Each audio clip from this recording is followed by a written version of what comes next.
ಇವತ್ತು ನಾವು ತೊಗರಿಬೇಳೆ ಮತ್ತು ಮಲ್ಬಾರ್ ಸ್ಪಿನಚ್ ಹಾಕಿ ಒಂದು ದಾಲ್ ಮಾಡ್ತಾ ಇದ್ದೀವಿ. ಅದಕ್ಕೆ ನಾನು ತೊಗರಿಬೇಳೆ ಬೇಯಿಸ್ಕೊಂಡಿದ್ದೀನಿ. ಮಲ್ಬಾರ್ ಸ್ಪಿನಚ್ಚು ಚೆನ್ನಾಗಿ ತೊಳ್ಕೊಂಡು ಕ್ಲೀನಾಗಿ ತೊಳ್ಕೊಂಡು ಅದನ್ನು ಕಟ್ ಮಾಡಿ ಬೇಯಿಸ್ಕೊಂಡಿದ್ದೀನಿ. ಅದಕ್ಕೆ 2 ಟೊಮೆಟೊ, 1 ಈರುಳ್ಳಿ, ರುಚಿಗೆ ತಕ್ಕಷ್ಟು ಉಪ್ಪು, ಜೀರಾ ಪೌಡರ್, ಪೆಪ್ಪರ್ ಪೌಡರ್, ಹಳದಿ ಪುಡಿ, ಚಿಲ್ಲಿ ಪುಡಿ ಇಷ್ಟನ್ನು ಹಾಕಿ ಈಗ ಸ್ಟಾರ್ಟ್ ಮಾಡೋಣ. ಈಗ ಹೇಗೆ ಮಾಡೋದು ಅಂತ ಹೇಳ್ಕೊಡ್ತೀನಿ. ಫಸ್ಟಿಗೆ ಈರುಳ್ಳಿನ ಸಿಪ್ಪೆ ತೆಗೆದು ಸಣ್ಣದಾಗಿ ಕಟ್ ಮಾಡ್ಕೊಳ್ಳಿ. ಸ್ಟವ್ ಮೇಲೆ ಯಾವ ಪಾತ್ರೆ ಬೇಕಾದ್ರೂ ಇಟ್ಬೋದು. ನಾನು ಸಣ್ಣ ಕುಕ್ಕರಲ್ಲಿ ಮಾಡ್ತಾಯಿದ್ದೀನಿ. ನಾನು ತೆಂಗಿನೆಣ್ಣೆನೇ ಯಾವಾಗಲೂ ಯೂಸ್ ಮಾಡೋದು.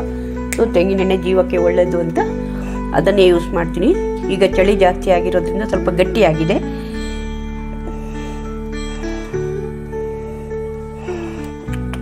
ನನಗೂ ಸುಮಾರು ದಿವಸ ಕೋಲ್ಡ್ ಆಗಿರೋದ್ರಿಂದ ನಾನು ಚಾನಲಲ್ಲಿ ಯಾವ ರೆಸಿಪಿನೂ ಹಾಕಿರಲಿಲ್ಲ.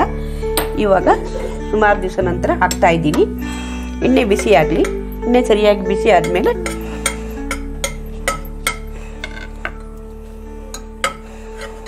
ಈರುಳ್ಳಿ ಹಾಕೋಣ. ಸಣ್ಣದಾಗಿ ಹೆಚ್ಚಿಕೊಂಡ ಈರುಳ್ಳಿ, 1 ಈರುಳ್ಳಿ ಹಾಕಿದ್ದೀನಿ ನಾನು. ಈರುಳ್ಳಿ ಹಾಕಿದ ಮೇಲೆ ಅದು ಸ್ವಲ್ಪ ಬೇಗ ಫ್ರೈ ಆಗಬೇಕಾದ್ರೆ ಅದಕ್ಕೆ ಸ್ವಲ್ಪ ಉಪ್ಪಿನ ಹುಡಿ ಹಾಕಬೇಕು.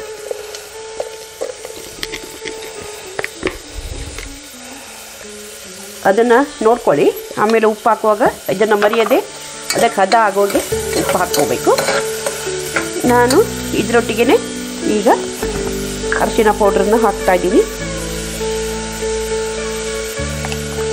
ಸ್ವಲ್ಪ ಒಂದು ಅರ್ಧ ಚಮಚ. ಸ್ವಲ್ಪ ಬೇಲಿ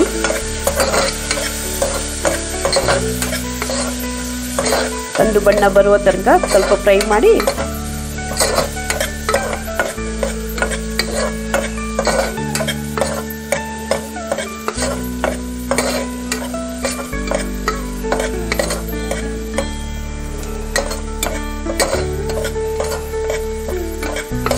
ಫ್ರೈ ಆಗ್ತಾ ಇದೆ. ಈರುಳ್ಳಿ ಫ್ರೈ ಆಗಿದ ತಕ್ಷಣ ನೋಡಿ ಇವಾಗ ಸ್ವಲ್ಪ ಕಲರ್ ಚೇಂಜ್ ಆಗಿದೆ.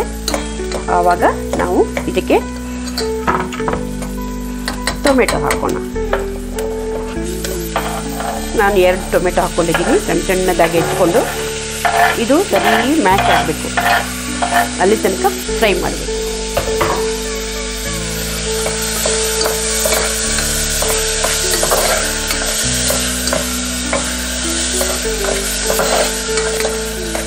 ಈಗ ಟೊಮೆಟೊ ನೋಡಿ ಚೆನ್ನಾಗಿ ಫ್ರೈ ಮಾಡ್ಕೋಬೇಕು. ಅದು ಮ್ಯಾಶ್ ಆಗಬೇಕು. ಅಲ್ಲಿ ತನಕ ಫ್ರೈ ಮಾಡಬೇಕು.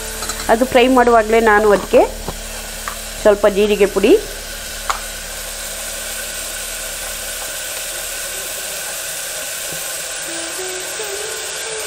ಒಂದು ಸ್ಪೂನ್ ಆಗುವಷ್ಟು ಪೆಪ್ಪರ್ ಪುಡಿ, ಸ್ವಲ್ಪ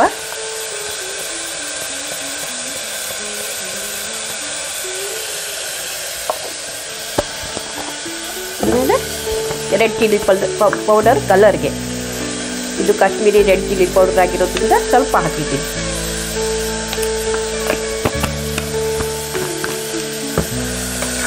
ಚೆನ್ನಾಗಿ ಫ್ರೈ ಆಗಿ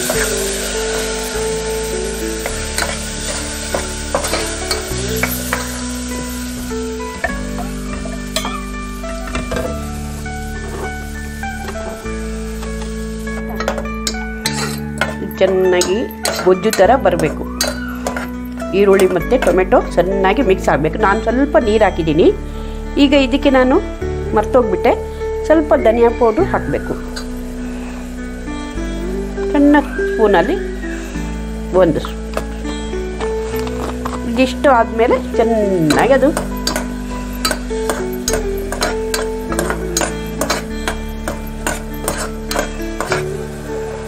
ಎಲ್ಲ ಬೇಯಿಸ್ಕೊಂಡು ರೆಡಿ ಮಾಡಿ ಇಟ್ಕೊಂಡ್ರೆ ಇದು 15 ನಿಮಿಷದೊಳಗೆ ಆಗುವ ಒಂದು ಕರಿ. ಇದು ಚಪಾತಿಗೆ, ಅನ್ನಕ್ಕೆ ಎಲ್ಲ ಚೆನ್ನಾಗಿರುತ್ತೆ. ಅನ್ನಕ್ಕಂತೂ ತುಂಬ ಚೆನ್ನಾಗಿರುತ್ತೆ. ಚೆನ್ನಾಗಿ ಬೇಯಬೇಕು. ಅದು ಒಂದೇ, ಟೊಮೆಟೊ ಚೆನ್ನಾಗಿ ಬೇಯಬೇಕು. ಹಸಿ ವಾಸನೆ ಹೋಗಬೇಕು. ಹಸಿ ವಾಸನೆ ಇದ್ದರೆ ಒಂಥರ ಸ್ಮೆಲ್ ಬರುತ್ತೆ ಅದು ಟೊಮೆಟೊದು. ಆ ಟೊಮೆಟೊ ಸ್ಮೆಲ್ ಹೋಗೋ ತನಕ ಫ್ರೈ ಮಾಡಬೇಕು.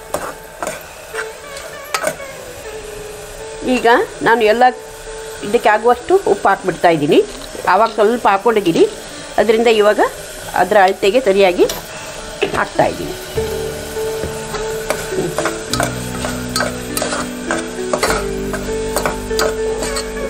ಟೊಮೆಟೊ ಹೇಗೆ ಸರಿಯಾಗಿ ಬೆಂದಿದೆ ಅಲ್ವಾ, ಅದಕ್ಕೆ ಇವಾಗ ದಾಲ್ ಹಾಕ್ಕೊಳ್ತಾ ಇದ್ದೀನಿ. ನಾನು ದಾಲ್ ಒಂದು 150 ಗ್ರಾಮ್ಸ್ ಅಷ್ಟು ತೊಗೊಂಡಿದ್ದೀನಿ. ನಿಮಗೆ ಎಷ್ಟು ಬೇಕೋ ಅಷ್ಟು ಜನದ ಮೇಲೆ ಡಿಪೆಂಡ್ ಆಗುತ್ತೆ. ಇದು 4 ಜನರಿಗೆ ಸಾಕಾಗುವಷ್ಟು ಮಾಡಿದ್ದೀನಿ.